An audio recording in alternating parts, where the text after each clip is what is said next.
up? We are here, this beautiful park. It's very beautiful. Stunning with this gorgeous background behind us. And I have a super, super special guest with me today on #Kristen Talks. So in honor of Mental Health Awareness Month, I kind of wanted to give you guys a new, fresh perspective from someone a little younger. So the youngest guest ever to be on #Kristen Talks podcast is here with me today, Bethany Taylor. Bethany is, how old are you? 14. She's 14. I turned 14 like 2 months ago. Oh my gosh, so you're like fresh 14. I was 14. She's fresh. So Bethany has served with me in Kidsman for so long. We have so many memories. They were great memories. Missions trips, you name it. Oh yeah, the missions trip. Don't get us started on that missions trip. So much middle school drama. So much middle school drama that's in the past though. I have PTSD.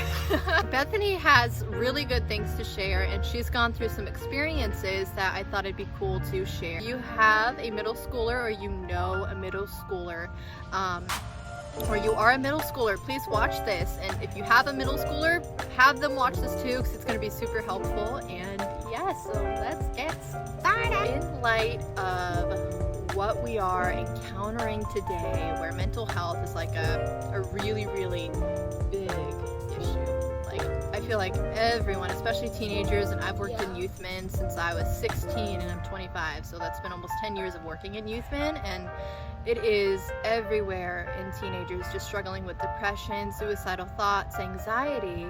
So Bethany, what are some ways for you, maybe you can share like a personal story, some ways that you stay mentally healthy, and just go ahead and share. Basically, I've had quite a few experiences with people, and most of like what I've seen through middle school, because considering that I'm going to high school next year, what I've seen a lot of it comes from home issues or bullying. Most of it's bullying, which I dealt a lot with during like my years in middle school.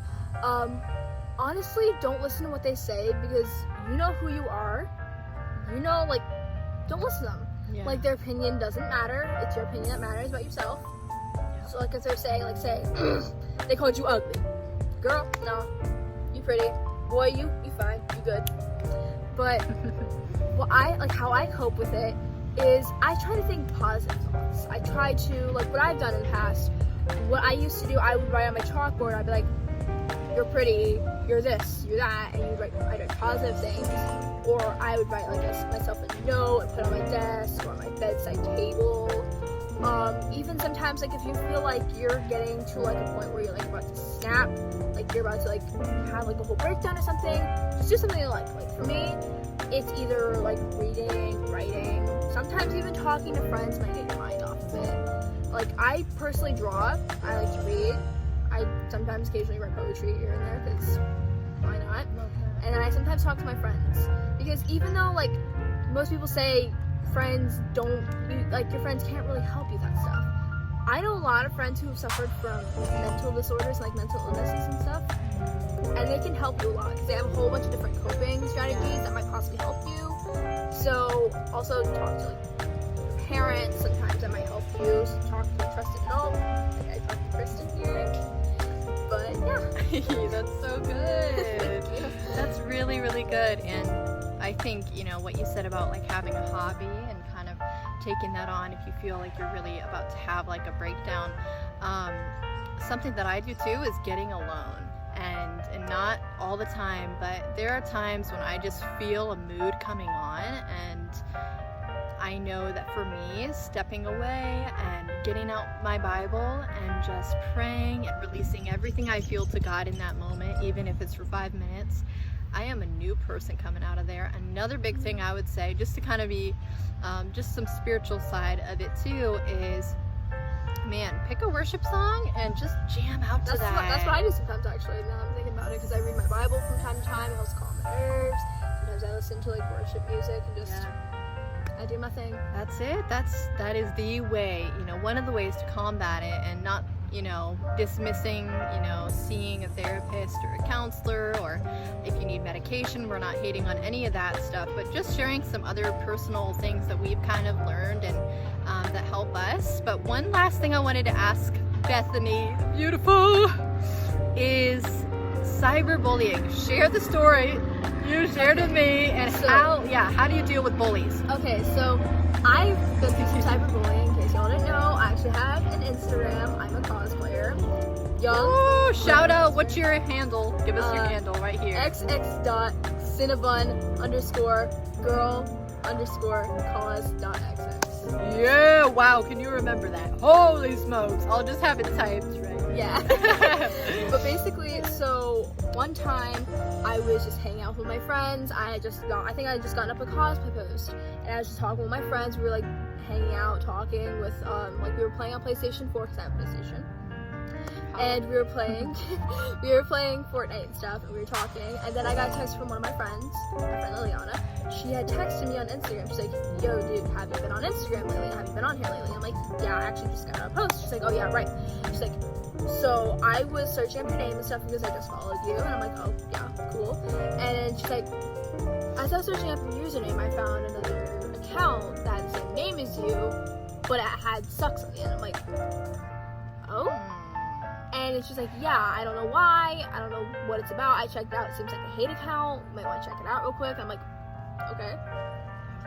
And I went to go check it out. It turns out it actually was a hate account, and I was like hurt at first, not gonna lie, kind of hurt. Yeah. But then I'm like, wait a minute, hold up. And I had seen my hate comments because I think the photos have been taken down at this point. But like, because I think the profile has been taken down. They might have made it into, I don't know. But they had photos on there, and they were making fun of me and my cosplay and my content. And there was a lot of people saying horrible things, calling me horrible things. And I'm just like thinking, okay, I've dealt with this before. You should be fine. Do you boo? Fine. And then I actually ended up messaging each person I had seen, making a hate comment. I'm like, people like you are the reason why I cosplay. Thank you for the endorsement. Like, saying things like that, like, don't say like, oh, how dare you do this, or how dare you do that, or how dare you say that. Girl, you just hit them with kindness. Be like, thank you for the endorsement, or like, thank you for your encouragement. So that's what I did. So it's like taking that negative and making Turning it a it to positive. positive, Yeah. And that's really life, just like anything negative we've been dealt, turning it around and saying, how can we be thankful for this? How can we look to God and say, you know what, it's going to make me stronger, and in some way, God, I'm asking you to show me how I can be thankful. Just not like James Charles. Yes, sweet and short, but we love y'all and love this beautiful girl right here. Hug. Oh, Corona hug. Yeah. Corona. Thanks for watching, and tune in next time to #Kristen Talks Podcast. Who lives, who dies, who tells your story? President Jefferson. I'll give him this. His financial system was a work of genius. I couldn't undo it if I tried. And I tried.